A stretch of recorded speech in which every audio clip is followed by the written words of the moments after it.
Coucou tout le monde. Welcome back to another episode of the Rendez-Vous. What a beautiful Thursday morning here in Orange County.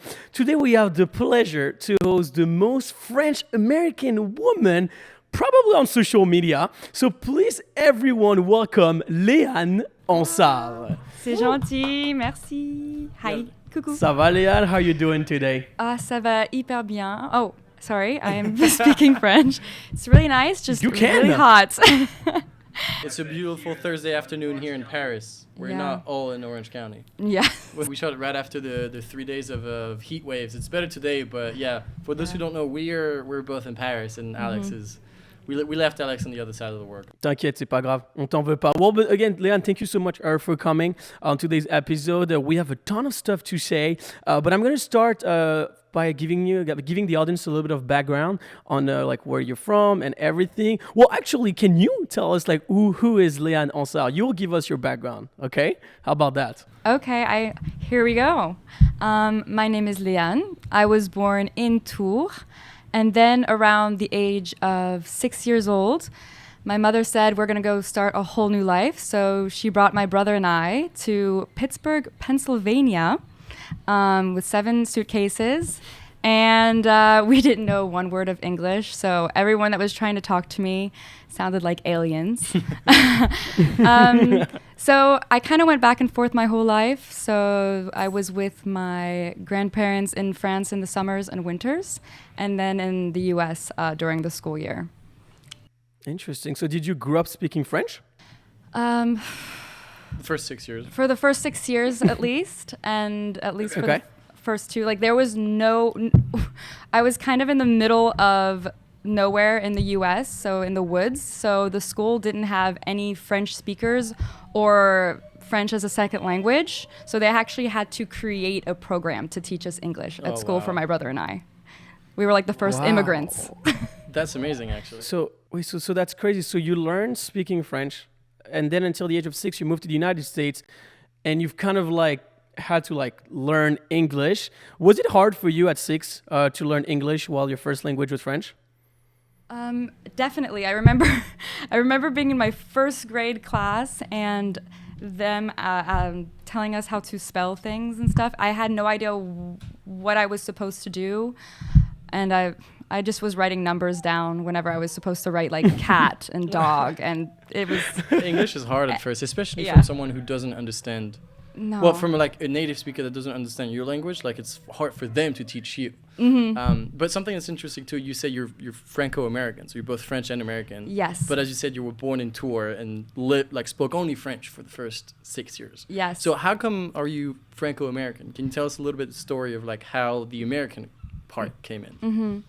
So it's honestly a question that I've struggled with a little bit my whole life. Like whenever I arrived to the US, I was like the French girl, and then now that I'm older and I come back to France, everyone knows me like the American girl. So it's like and I never felt like I was French enough, and I never felt like I was American enough. And then now when people ask me like, what are you, I say French American because I'm really proud of both of my, let's say, my beloved countries. But it took me a long time to kind of figure that out. I don't know. I just didn't kind of feel accepted in both, but now I'm kind of growing into it. You kind of feel like an outlier in both countries, huh? Yeah, like and it's like the French people are like, oh, mais c'est américaine. Yeah. Like, and then I'd be there, oh, she's French, that's why she's like that. And I'm just like, Do people sometimes tell you, like, make the comparison with Emily in Paris? Do they make you this comment? My goodness, at least once a day on Instagram. Emily in Paris. I'm like, that's... No, I'm not even from Paris. I'm from Tours. Which is not too far. I know, but people associate you with being French as being from Paris. You know. Yeah. A lot of people assume that. No, you're completely right. But it's very interesting how your French is perfect. You speak fluently French. You don't even have an accent. But people are still considering you like this American French person. And have you ever felt like conflicted between the two culture? like it's saying like you struggled being accepted as an American, and sometimes same in French. In France. I think a little bit conflicted coming from France, like oh là, ouais, mais t'es vraiment américaine, like you're not really French, or like the Americans would be like, oh, but you're like like I don't know, I'm just like not good enough for either place. I don't know. Okay. Yeah.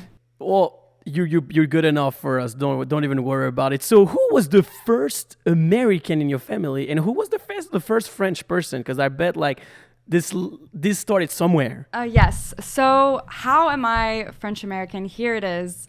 So, my grandfather was a GI soldier, American, based in Verdun, France, and then my grandmother was a nurse, and she was actually working at a bar at the time, and they saw each other, and it was un coup de foudre, love at first sight. Do you know the story of like how they communicated? Because I'm sure your grandpa didn't really speak French, and then your grandma didn't speak English. Because back in the day, when did they meet? Like during First World War? No, it was actually so. What happened was after World War II, the Americans kind of stayed in France for at least 20 more years until like the president was like, you Americans, thank you for your help, but you guys need to leave now.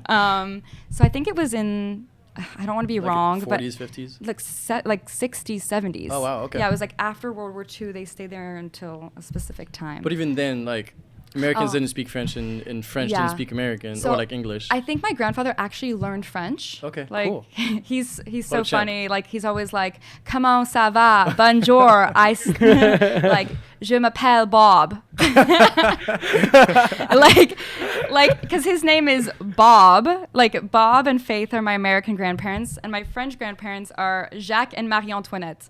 So legit, the two most French and two most American. It's crazy. I love that. This is insane. Tim, did you grow up like watching something called Bob le Bricoleur? Of course I did. Or never? Who didn't? Yeah. I mean, they even have that in the US. It's Bob the Builder, Bob the Builder, right? yeah. But yeah, it was my idol. You guys have You liked him? Oh my God, yes. Yeah. It was that and Tommy the Train, or Choo Choo, the Choo Choo Train. Yeah. Yeah, he like was these cute. were my two. So you see it. So do you see how like how crazy those two cultures are influencing each other? We grew up watching Bob le Bricoleur, and he was also in America. My question to you, Leanne, is how do you think France and America influence each other? That's a good question, Alex. It's a pretty big question that I'm throwing at you. I mean, speaking today, let's say, I think French, let's say Gen Zers, really, I think, love American culture. They watch a lot of American movies, American TV shows. Like, they like the style of being an American. I don't know if it's just me, but I'm noticing that everyone's just trying to be a little bit more American here in the Gen Zers. Yeah, right. Which is a shame. Because we should. It takes away. It's like France. Il y a la classe à la française, which it's a kind of a shame. Le savoir vivre à la française. Ouais. No, I don't think like our generation is losing. I mean, I know what you mean by saying that we're becoming more and more American, and Tim and I are like perfect example of two French people that like went to the United States and stayed in the United States and became very Americanized. But I also feel that we still have like our savoir-faire à la française and kind of like, the way we grew up also here.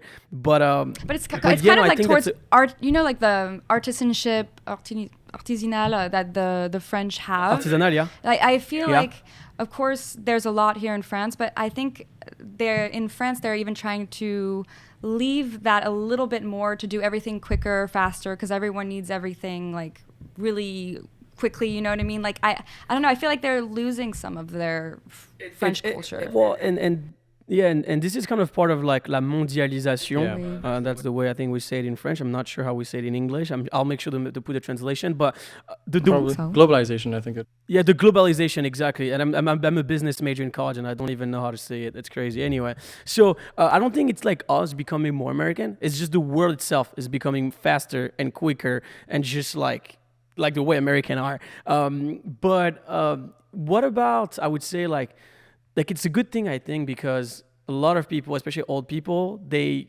they started this cliche of, oh, we don't like Americans. But I feel like because of this new generation of people wanted to be like you said, like quicker, just more American, will help that co-entente, okay, between the two countries. What about you, Tim? What do you think? Like, how do you think France and America influence each other? If you had to like pick one thing. Yeah, what I would say is like in France, like the main thing about the French culture is like French people really enjoy living. Yes. You know what I mean? Like we are here to enjoy life. Like I feel like there's a lot more of an acceptance of like time is limited and like you got to get the most out of it. Like it's a saying that we said on podcasts before, and that's something that I live by is like in France, we work to live. In America, you live to work. Yes. And so like we are a lot more like make as much money as you need to live comfortably and then do whatever you want. So like go to cafes, go to bars, go to comedy shows. Like you can travel, it's okay, more than once a year. And because of the globalization of everything coming apart and like everything coming together and like we need to make more money, we need to do this, we need to get return on investment for investors. Like some people are losing that, which is trending towards the American culture a little bit. But like what I love, like I just came to Paris like yesterday and you know you've been here for a short period of time as well. Like you just feel that everybody is just happy, everybody is just like here to enjoy and here to like have a good time, basically enjoy life. Completely, the quality of life in France is exceptional, honestly. Even if the French sometimes don't realize that. Well then like everybody is like French people are mean to others, but like when they are together and very judgmental, but when they are together, they're like let's enjoy this thing. Like, let's have a good time. I completely agree. Yeah. This is the little motto like c'est la vie, you know. But it's funny because we always say like, so c'est la vie for people that do not know, it means like it is what it is kind of vibe. But what's funny is we are French people saying c'est la vie, but we're the best at complaining. So we're the first at like protesting in the street. We're the first at saying that this is wrong, we should do this. But at the end, we're like, oh, c'est la vie. So Leanne, you studied in both countries. You studied in West Virginia. I love West Virginia just because of the country song. West Virginia. Take me home to the place. I love that song. Are we having a little karaoke session here? Is that what's going on? So you went to school Fremont State, if I'm not wrong? Exactly, Fairmont State. And then WVU, which is West Virginia University. Yes. But then afterwards, you went to France, to Bordeaux. To Toulouse first. Okay, yeah. Just to finish. And then Bordeaux. Exactly. Okay, good. Can you talk to us a little bit about the differences between your undergrad in the United States, especially in such a countryside of America, and then going to the southwest of France? Can you tell us a little bit about those differences? Yes. Yes, she can. Next question. Yes, I can. So I think in the U.S., it's definitely a lot of party culture, especially in West Virginia University. They were famous for burning couches in the middle of the street. And they would have a huge party around it. And I think whenever I think about my experience at West Virginia University, you had your classes, but they weren't really that interactive. You went to them, but it was more you had to partying and meeting like a lot of people all the time. And then in France, I felt like it was smaller groups of classes. Like I was in classes of, let's say, 400 people in the US, and I was in classes of 26 in France. And it was at a pretty big school.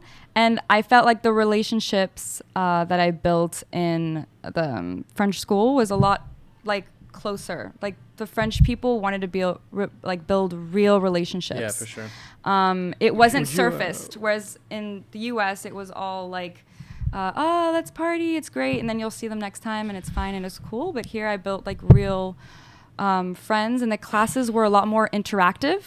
So you worked with more people. It was I even learned more about using PowerPoint and Excel and all that in France. Really? So let's just say I learned a lot more in France than I did in the US, which is weird because I feel like usually we hear like the opposite, that you go to America for good schooling. Well, good higher education, I feel like. But that also comes from the fact that like the classroom setting is very different in France and in the US. Yeah. Like in France, I don't know if it was the same for you, but at least in my high school, we stayed as one class. And when we say one classroom is like 30 people that like stay in that stay together from September to June. So it's not like semesters or whatever, it's like for a full year. And then we don't, at least at where I was, we didn't change classes. The teacher came to our class. Oh. Yeah, I don't, was it different for you in France? Actually, no, you're right. In France, right? So we stayed in the same classes. We stayed in the same classroom. And so like the thing is like in between class times when the teachers were changing, you had like 5, 10, 15 minutes of like 30 people all together, and That's like true. you could connect and stuff. And you would go and like sit at their desk and like build your little friend groups. And so it was amazing because that's why you create a lot more connections, because you had that time together, and like you had a full year together. Like it wasn't just like you sit down at the class and then you leave, you go to the other one that's like is not even with the other people. So you create a lot more deeper connections, and that's what I love. I guess you're so right. That family aspect in high school and even in college in France, I've made crazy friendships in college and high school. But when I was in high school in France, I used to literally know every single of my classmates. Like I was friend with them. Even though like I was not the best at school, I mean that was great, but I wasn't a nerd. But I was still friend with like the biggest nerd of my class, and I was friend with the biggest party guy in my class. So I was really friend with everybody. And in college, you're right, Leanne, and I'm glad you mentioned that. It's a lot about like, oh, I'm gonna go to classes and I'm gonna see my friends like eventually at parties, but like I'm not gonna go to like a coffee places, and I'm not gonna debate around a table or like go to their places and I don't know, just interact. It's just like a lot of, oh, what are you doing tonight? Is there any like frat parties? Is there any like, is there... It's like, oh yeah, bro, hit me up. No, and then like in France and in college, it'd be like, oh, do you want to go get coffee after class, like after school? Yeah, and then you have like half the class coming. And half of the half of the class will come and get coffee, or we'll all have let's say a get together apéro at someone's house. God, apéros. And those are wonderful. But it was closer. It's literally the best pregame in the world is apéro.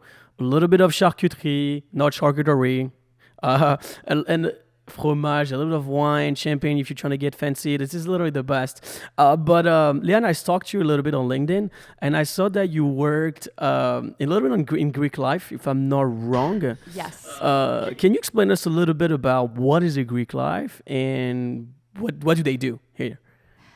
It's just not my cup of tea. It was a lot of emotions and drama between women, and a lot of competition instead of kind of lifting each other up. Everyone's just playing these kind of games with each other, and it was a lot of wanting attention from men. And so I actually ended up leaving Greek life after 2 years. So you left? Yeah. You left Greek life after 2 years. Did you?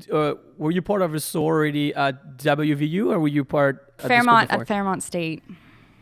Yeah. Okay, and you left because you didn't feel like there was the right place for you to grow? No, I felt like there was all these hazing things. I don't know if you heard about it in the U.S. Like it's really bad hazing in the U.S.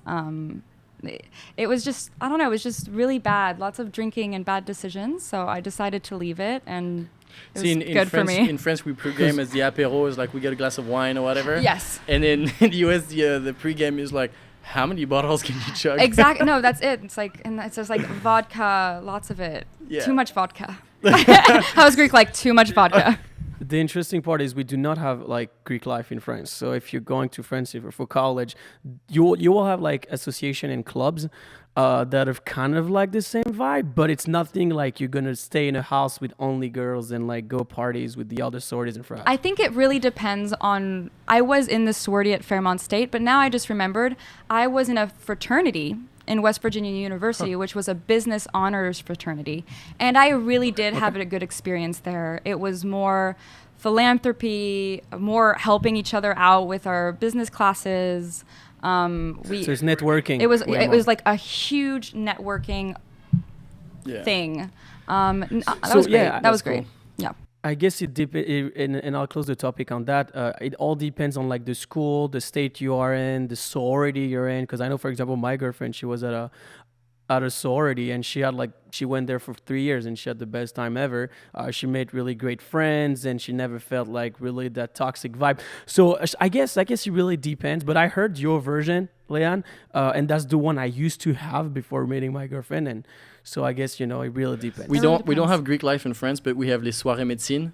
Je connais pas en fait. So médecine are like the health students, and like because they stay inside, they study so much. Like they have like big parties every time, and like they literally go with boots because like it's open bar, and like there's like it's flooded with alcohol at the end of the day. Oh my goodness. Like the soirées médecine are just crazy. It sounds fun. I know.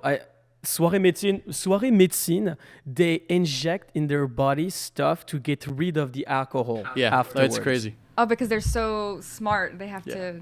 Yeah.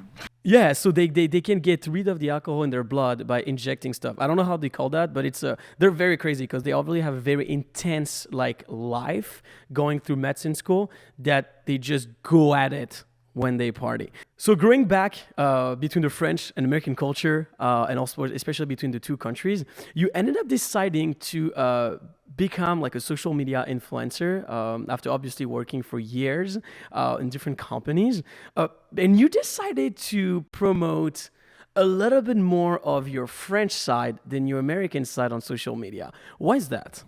So I think it was whenever I moved back to the US when I was around 24 years old, 23 years old. I was 23 years young. 23 years younger. I was kind of, I don't know, I felt kind of out of place because I had been living in France for the past 5 years, and I was really used to the French culture. In New York, you kind of feel like a rat in like a huge world, and I didn't have any friends because I didn't know anyone in New York. It's just where my internship was. So because I didn't really know anyone, I kind of just started to make an Instagram and go full force on it because I had so much extra time on my hands after work. So that's kind of how I started. And people loved your aesthetic. It's hard work for me to do. Exactly. So, and then of course on social media, you do need to find your niche. You need to find what makes you different. And I was like, what makes me different? I don't think I'm different from anyone else.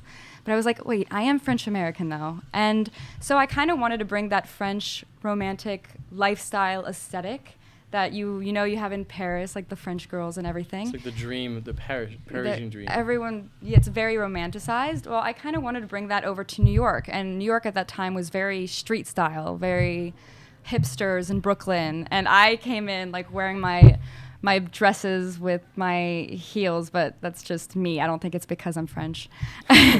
You have a beautiful apartment. Like, let me tell you that. Now I do. You didn't see my place in Brooklyn with my 3 other roommates. Yeah, well, we all go through that phase. I think like we all need a little bit of more money when we are trying to buy our own apartment. But that European aesthetically pleasing account that you have is very interesting because your apartment is in New York, but very European. And I'm sure that you're not the one that made the renovation. It was the way it is when you bought it. Exactly. So I actually I still kind of want to move back to France, but I was like, well, I need to find somewhere where I feel comfortable in. And my boyfriend and I at that time were like, well, maybe it's time to move in together. And nice. So we didn't even know if we were going to move in together yet. And he sends me this apartment with a huge Tiffany glass ceiling. And so it was gorgeous. It's actually from the Guggenheims. They lived there, built in the 1890s. And he was like, so do you want to move in together? I could go on my lunch break. And I'm like, okay, maybe let's do it. And he actually got the apartment that same day. And it's been wonderful ever since. And it's definitely become a huge part of my Instagram too. No, and I was very, very jealous when I saw that. I don't know if you had the chance, team, to see it, but oh no, you guys will have to come. Not in person, no, not yet. No, but you guys will definitely have to come whenever you come to New York. Oh. Please tell me, like, you guys come over. We'll have an apéro. Yeah. Like style médecine, si vous voulez. Plug your apartment. I'm not going crazy anymore like that. I stopped. We can have tea. I stopped. Yeah, we'll have tea in the episode. We can have a cup round of two. tea. Yeah, we'll have some green tea. Cup of tea or spritz. I don't know if you do spritz in New Oh, York. I do spritz. It's literally the best. I'm actually like a Campari. I work with Campari a lot, so I have so much of it. Okay. It's ready. Okay, yeah. That's interesting that you're talking about this because I saw that they invited you to the Cannes Festival. Yes. And I had myself the chance to go last year. I didn't go this year. Didn't get an invite. You know, it is what it is. But how was your experience at the Cannes Festival? It was an incredible experience. I don't know if I'll be invited again in the future. But it was very crazy. Honestly, I think I was a little bit stressed because it was my first time and I had to walk on a red carpet and everything went wrong. The hair and makeup team were completely late. They arrived 20 minutes before I was supposed to be downstairs. Oh, wow. So, and then she saw my hair and she was like, "Oh non, c'est pas possible." And I was like, "What? Oh. C'est pas possible." And then the makeup person, it was so bad. Alex and I were wondering, because when you really listen to French language, when you say the R's like bonjour, it's like it doesn't really sound sexy to us, French people. I know understand. what I mean? We always say that it sounds cooler in English. Yes. And I wanted to ask you, why do you think that the French culture is so romanticized? And like, how were you able to turn it to another level to be able to get invited to the Cannes Festival? That's a great question. That is a good question. I actually think it has something to do, number one, with cinema. Yeah. And television. #Cannes. Hashtag Cannes. A lot of the films and movies, I mean, women here, I guess you can say, are a little bit more, you can say free, like we feel freer Right. with our bodies. Like, men going to the beach and we don't have our tops on. We can tan everything. It's not weird. That's a big you know, French thing. Topless at the topless beach. beaches, which is a faux pas in the U.S. And on television, I remember even in TV commercials, like women would be naked trying on a body wash, or in like, maybe that was like 10 years ago. But movies were kind of the same, and it was like always very passionate, real moments, and someone would always die at the end. But it was just always filled with a lot of passion and romance. So true. You know, are you saying that like the French culture is just a little more open and like? I think a lot more open, and I think with history as well. Like, I don't want to bring up like Louis XIV and everyone with their mistresses. That's I a think, little far. Sorry, you know, it's a little far, but I just mean like there's just so much passion, Yeah. and I guess We are I very feel like passionate. with time, that's what people remember. And during World War II, you had a lot of the American soldiers that were looking for French women, let's say, and there was a lot of couples, hence me, you know. It's just, and I think everything is beautiful with architecture, so everything, that's kind of my thoughts on why maybe it's romanticized and passionate. So France and the French language is very romanticized. Romantic. That right? Romantic. Oh Jesus, see, romantic more because of the people and its history than just like its language, like just like word for word or like letter for letter. Well, I think our words actually mean more. Like, not to be weird, but I have had relationships with French men and American men, and I felt like whenever I was with like an American man, he would say something, and it wouldn't, the words didn't, it wouldn't mean as much. Yeah. And I feel like in France, when a man would like say something or express himself, it had more meaning. Like it came more from the heart, whereas in the U.S. it was more surface words. I don't know. There was more truth to it. Not the words, that's- you know. No, The French literature is known to be one of the best literature in the world, like because we can use words in such different meaning. Alex has showed it in his TikToks. Yes. Yeah, like there's a lot of meanings to every word, and it's like Yeah. it's very subtle. And combine that with the fact that the French culture is so passionate, Yes. which is exactly what it is. Like you kind of associate more, and like when you read a word or when you hear something, like you create all these scenarios in your head. It's like, oh, what's he saying? Like, we read between the lines a lot more, I feel like. I think it's everything around it that kind of exudes. Yeah, it's a global thing. Because if I speak like that, some people think it's cool, and I think it's not cool. And me aussi, I can you speak too. like that, and it yes. helped me a lot in my life. Do you sometimes fake your French accent? When I was in college, yes, I did. I didn't have money back then, so it was nice to get a free drink. And you know what? The French accent worked every time. So the French accent worked on obviously like dating life, but also I would say like for late assignment. Like I would always be like, oh, like I'm sorry I didn't understand the assignment. Can you give me please one more week? You know, and like they'd be like, oh, that little Frenchman from Paris. Why would I not help him out, right? So being French or being a foreigner in general would help you out like anywhere you go. It has helped in both countries. You've explained that the French language helps. How about we teach our audience a little bit of French with you? Ooh, let's do it. I would love Is this some that. French 101? Let's get some French 101. French 101. C'est parti. I'm in. French 101. So today's French 101 is a little silly because I've actually seen videos of people talking about how to act and gossip like a French girl. And it's, I don't know, Tim, if you knew that, but it's very interesting how Parisian girls or even people in France are gossiping in such a different and unique way. You right? have a very distinct Parisian style of speaking. Mm-hmm. So today what we're going to do is we're going to give you some expressions that you can use when you're talking to your girlfriends and you're gossiping about something that happened. And I'm going to ask Leanne first. Leanne, do you know any like sentence or expression that you use when you're gossiping with your French girlfriends? I do say arrête a lot, which means stop it. I'm always like, oh, arrête. Arrête. And you just say the whole thing, and it's like a sentence. Like, No, Yeah. it's like Exactly. the Parisian way is like the prolongating the E at the end. Arrête. Man. Arrête. Arrête. Exactly. It's like it means like stop it, like, you know. You're right, we do say it like Like that. a very, kind of very similar one that I have, and I don't know if you heard this one, Leanne or Tim, is tu mens. Yeah. Là, tu mens. Oh, Là, it was- tu mens. Oh, tu mens. Oh, but it's always like, Tu tu mens.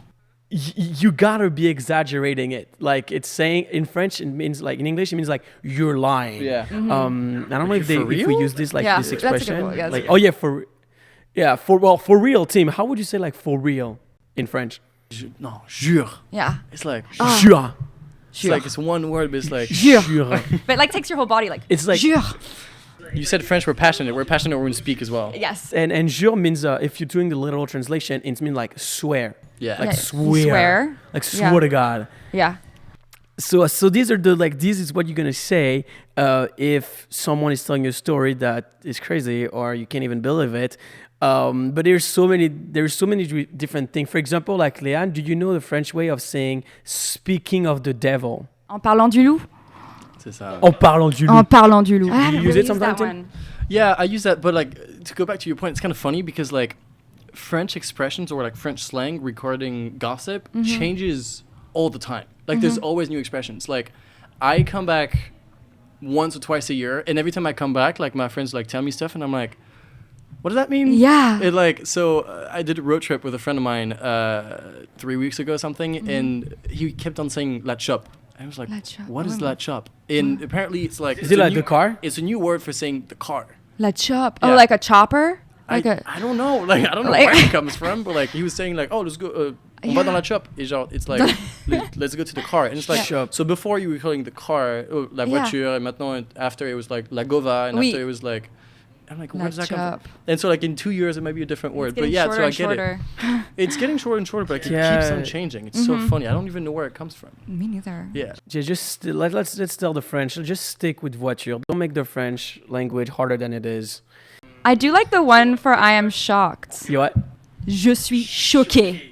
And you like, If the end gesture is not there, your sentence doesn't mean You don't shit. speak French Like if you only you- speak like- it with words. You have to Yeah. speak it with your body. yeah. And you're like, The French and Italian, like Italian, they're using this, Yeah, you know, Italians do we're, Yeah. this, we do we're this. using but there's a lot hands. of like, I think for us, it's like a lot of like facial expressions. Like Yeah. anytime I don't know, I'm like my, I feel like, and a lot of French people I've realized all kind of do this. They're like, Yeah, those filler words. If you ever want to be fluent in French, you got to learn filler words. Because if you don't, like, that's going to be one of the way people are going to tell you're from a different country. If you don't know how to use filler words and expressions, we literally should do an episode on how to make facial expressions. We have to do that. Oh, that'd be really good. I was on the plane over here, and the pilot started speaking over the PA, and it was the funniest thing. He was like, bonjour, alors mon nom c'est Jérôme. And so it was like, hi, my name is, and like he was thinking about his name. I'm like, you should know that. You should know your name.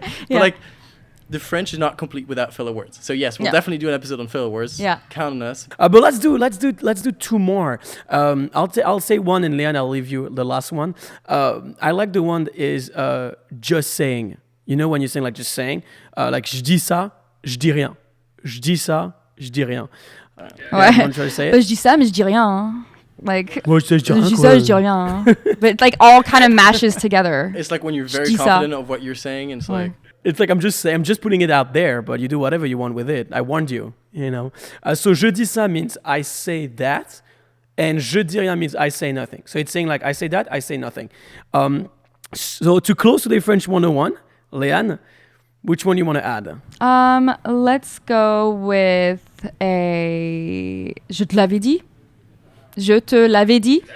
Je te l'avais dit. But it's true, I mash all of my words together and it's like one huge long word. Je te l'avais dit. Like I told you so. Je te l'avais dit. Je te l'avais dit. It's like four different words in one. It's crazy. And this means I told you so, like you mentioned before. So thank you, Leanne team, and I'll thank myself as well for teaching how to gossip like a French. Well, I have to be arrogant. I have to play my character. You in have this to be podcast French somehow. You have to like have a little bit of ego, because otherwise. Naturellement.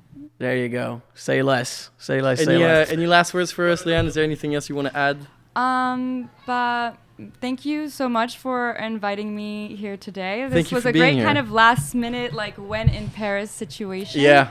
And I've always wanted to meet you guys, so it's kind of great that it just kind of happened spontaneous on a whim. And we wanted to meet you, and here we are. yeah, thanks guys. No, that's great. And in the future, you will see us working together, because we're both. I mean, we all are the third of us. Jesus Christ, the three of us with also Tom as well. We're working with the French Embassy in the United States on some future and upcoming projects. So you'll see us together. I'm showing some videos. So I'm excited. I'm excited for this, and we also. Yeah, Tim, we're also working with the Villa Albertine on a bunch of different projects with artists, and so I'm sure Leanne will be able to. Yeah, I'm sure I'll be able to see you in person when we're in New York City. Tim, want to add anything? I'm sure, like, give Leanne's social media at. My Instagram is at Leanne Ansar, at Leanne Ansar. There you go. We'll put it go. as well, but yeah, no, thank you so much for being here. It was a pleasure. We'll probably grab another coffee after when we finish this. Yeah, and I think Alex needs one. Okay. It's really early. Je dis ça, je dis rien. Voilà. It's just decoration, because I never drink coffee, but today will be different. But merci beaucoup, Leanne. À bientôt.